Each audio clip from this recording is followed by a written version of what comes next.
शैक्षणिक योग्यता का मामला आया है, उसमें वो स्वयं अपने ही बातों से घिर चुके हैं और उनको बताना चाहिए था कि हम कितना पढ़े लिखे हैं। तेजस्वी जी के संबंध में इन लोग बड़ा परसेप्शन खड़ा करते थे, लेकिन आज स्थिति क्या हो गया है कि आज कोई 5वीं पास कह रहा है, कोई 7वीं पास कह रहा है। भाई आप कितना पास किए हैं ये बताने से आप इनकार क्यों कर रहे हैं? ये नया कोर्स लेकर के जो कामराज यूनिवर्सिटी से आप आए हैं, ये कोर्स बिहार की जनता आज तक नहीं समझ पाई है। इस कोर्स को जिस तरह से भारतीय जनता पार्टी के लोग परसेप्शन की राजनीति के लिए, माहौल बनाने के लिए तेजस्वी जी के प्रति विश्व वमन किया करते थे।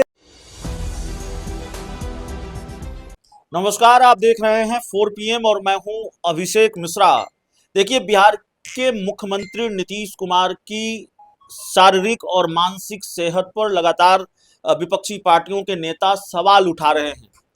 प्रशांत किशोर ने तो मेडिकल बुलेटिन भी जारी करने की बात कही है।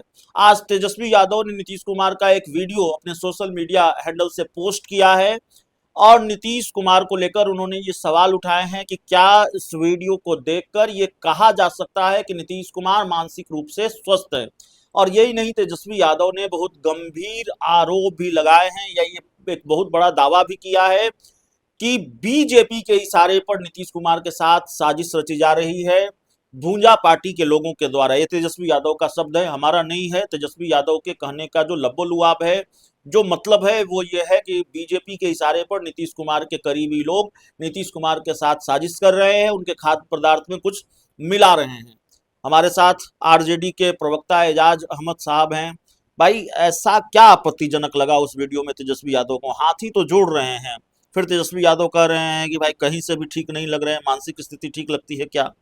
देखिए, आप लोगों को किस तरह से लगता है ये अलग मामला है, लेकिन उनके बगल में जो बैठे हुए हैं डिप्टी सीएम सम्राट चौधरी, सबसे पहले उन्होंने ही उनके स्वास्थ्य के संबंध में कहा था, उनके मानसिक स्थिति के संबंध में कहा था कि जांच होनी नहीं, चाहिए। वो तो उन्होंने तो आश्रम बनवाने की बात भी कही भाई थी। भाई जब जब साथ वाले सत्ता वाले साझीदार बन गए तो उनके स्वास्थ्य के प्रति उनकी चिंता कितनी है ये इसी से समझा जा सकता है। स्वास्थ्य के संबंध में जब साझीदार इस तरह की बातें करते हो तो जाहिर सी बात है, सच और सच्चाई से तो लोगों को रूबरू कराना ही होगा। और सच और सच्चाई ये है कि बिहार में जो नेतृत्व है वो अचेता अवस्था में है। बिहार में जो नेतृत्व है वो जनता की बात नहीं सुन पा रही है।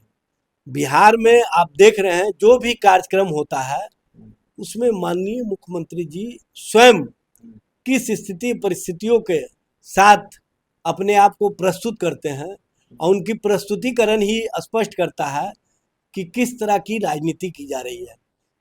अभी वर्तमान में पिछले 1 वर्षों में मुख्यमंत्री जी ने कभी प्रेस ब्रीफिंग किया है क्या? कभी प्रेस से वार्ता की है क्या? या कभी कोई मीटिंग में वैसी बातें की हो जो जनता के लिए हो, जो जनता के हितों के लिए हो? उनको सिर्फ 2 ही बातें याद रहती है। 2005 के पहले ऐसा होता था जी, और 2005 के पहले ऐसा हुआ था जी। मोदी जी के लिए ताली बजाओ, खड़ा और खड़ा हो डिक्टेट करके आप जनता को संबोधित करते हैं, वो भी उस प्रधानमंत्री के लिए जिस प्रधानमंत्री के संबंध में स्वयं आपने कहा था और उनका भोज दे करके आपने पत्तल छीनने का काम किया था। और उनके संबंध में प्रधानमंत्री नरेंद्र मोदी ने जो डीएनए पर सवाल खड़ा किया था, उस डीएनए का अभी तक से क्या रिजल्ट आया है ये ना भारतीय जनता पार्टी बता पाती है, ना जनता दल लगता यूके है में कि आप बता। लोग जो दावा करते हैं, तेजस्वी यादव जो दावा कर रहे हैं, आज जो उन्होंने किया है कि नीतीश कुमार मानसिक रूप से अस्वस्थ है, उस दावे में दम है? नीतीश देखिए कुमार जिसके बारे में आप कह रहे हैं कि मानसिक रूप से वो अस्वस्थ हैं, वो एनडीए का चेहरा है, उनके फेस पर एनडीए चुनाव लड़ रहा है। देखिए एनडीए के चेहरा जरूर हैं, लेकिन एनडीए उन पर विश्वास नहीं कर रही है। एनडीए लगातार राजनीति कर रही है उनके साथ, और उनके इर्द गिर्द वाले जो भूंजा पार्टी के लोग हैं वो भारतीय जनता पार्टी के विचारों के साथ अपने आप को समाहित करके भाजपा की राजनीति को आगे बढ़ा रहे हैं। और भाजपा किस तरह की राजनीति कर रही है ये आप स्पष्ट रूप से देख लीजिए। पूरी सरकार की कवायद प्रधानमंत्री जी के स्तर से, गृह मंत्री जी के स्तर से बिहार की चल रही है।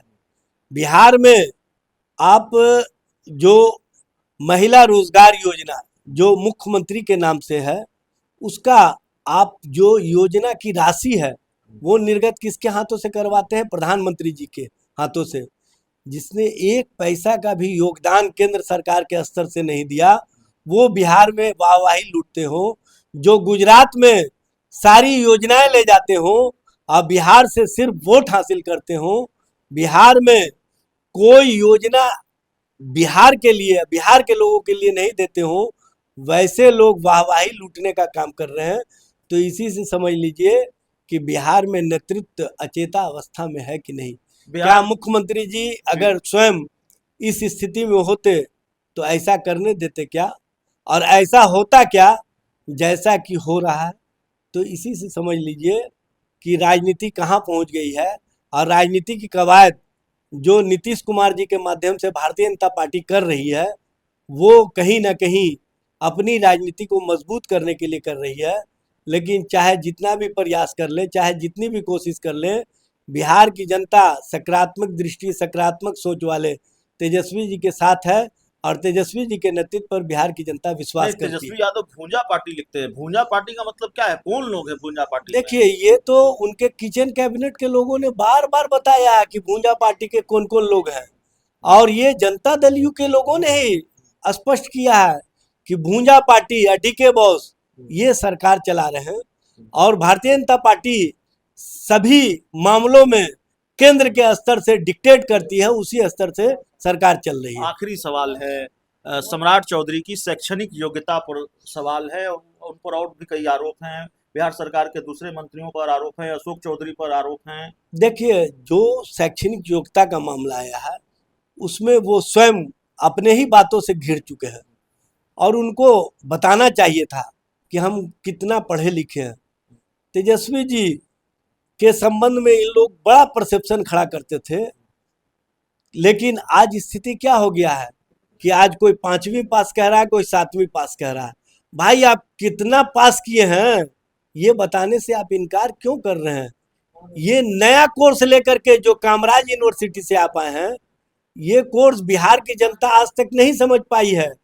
इस कोर्स को जिस तरह से भारतीय जनता पार्टी के लोग परसेप्शन की राजनीति के लिए, माहौल बनाने के लिए तेजस्वी जी के प्रति विस्मरण किया करते थे, तेजस्वी फोबिया के शिकार हुआ करते थे, अब उन लोगों की बातें, उन लोगों की आवाजें बंद क्यों हो गई है? वो लोग क्यों नहीं अपने ही पार्टी के डिप्टी सीएम से पूछते हैं कि आप कितना पढ़े लिखे हैं?